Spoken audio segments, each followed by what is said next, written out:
Uwanja wetu una maboresho ya aina mbili.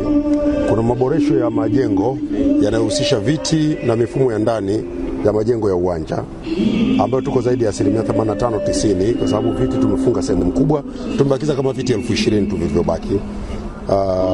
Na mifumo mingine ya maji, umeme, taa, sauti ndio hizo mnasikia ziko kwenye majaribio ya mwisho baada ya kuwa zimeshafungwa, zima moto, internet na vingine vingi ambavyo vinafungwa uwanjani.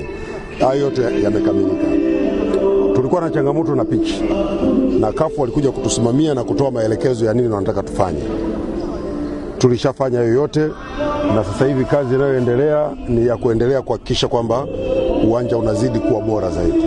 Lakini kwa maelekezo ambayo tulikuwa tumepewa na CAF, yote tumeyatekeleza na uwanja umekuja vizuri. Dar es Salaam ni kweli kuna mvua nyingi.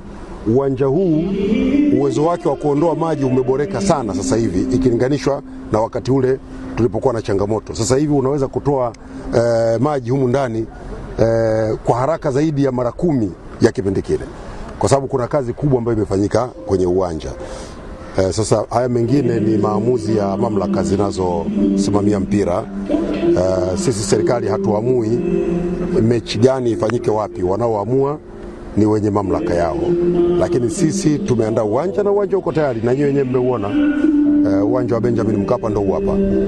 Hapa mvua hata ikinyesha saizi baada ya dakika 10 tu hakuna maji ndani. Huu uwanja wa Benjamin Mkapa ndio uwanja pekee tunaotegemea kwa nchi yetu wenye hadhi ya kuhost mashindano ya kimataifa. Mheshimiwa Rais anatambua hilo. Ameamua kuongeza viwanja vingine viwili kwa mpigo. Kwa sababu leo tunahangaika hapa kwa sababu hatuna uwanja mwingine. Yaani kama sio Benjamin Mkapa hatuna uwanja mwingine. Lakini uwanja wa Arusha kule tuko 43% leo tunakwenda. Sio muda mrefu ule uwanja na wenyewe utakamilika. Tunaanza kujenga uwanja mwingine Dodoma. Kwa hiyo ni shida tunapata changamoto sasa hivi kwa sababu nchi yetu ina uwanja mmoja tu. Mheshimiwa Rais Dr. Samia Suluhu Hassan, kwa kutambua changamoto hii na kutambua athari zinazoweza kujitokeza kwa nchi kuwa na uwanja mmoja, ameamua tutumie zaidi ya shilingi bilioni 650 kujenga viwanja vingine vipya viwili, na tutajenga viwanja vingine vya mazoezi. Huo Shamba la Bibi, uwanja wa Uhuru, na wenyewe tunauboresha ufikie sifa ya kuchezwa mashindano ya kimataifa yanayoandaliwa na CAF.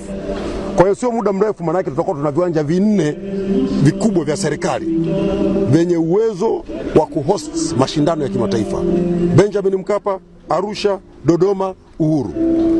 Huyo ndio Dr. Samia Suluhu Hassan. Sasa nani atakayeweza kumkwamisha? Hapa saizi wanateka advantage kwa sababu tu tuna uwanja mmoja. Na uwanja wenyewe uko tayari ndio huu hapa. Hapa zimeweka fedha nyingi. Zaidi ya bilioni 30 zimetumika hapa. Badilisha viti hivyo, weka tatani, sehemu za kukimbilia mnaziona. Tunakwenda kufunga mifumo mipya ya viyoyozi. Tumerekebisha vyumba sijui vya waamuzi, vyumba vya anti-doping, vya madaktari, vyumba vya marefali, ball boys, na kila walichokitaka CAF tumekifanya. Tunafanya kazi bega kwa bega na viongozi wa Simba. Tumefanya kazi pamoja mpaka tumefika hapa. Tulikuwa hatulali. Tunafanya kazi hapa usiku na mchana kuhakikisha ile changamoto iliyotokea kwenye ile mechi siku ile tunaikabidhi na tumeimaliza. Mimi naomba waandishi wa habari, mkiona Dar es Salaam kuna mvua nyingi, njoni hapa.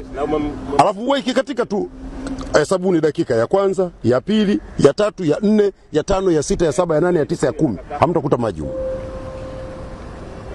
Kuna kazi imefanyika, kuna pesa zimewekwa za walipa kodi humu za kurekebisha. Sasa haya maamuzi mengine, ndio maana nasema hayo sio mamlaka yangu, mimi siwezi kuzungumza. Hayo sio mamlaka yangu, lakini sisi tulichoambiwa tumekifanya, na nyinyi wenyewe mmeuona uwanja huu hapa.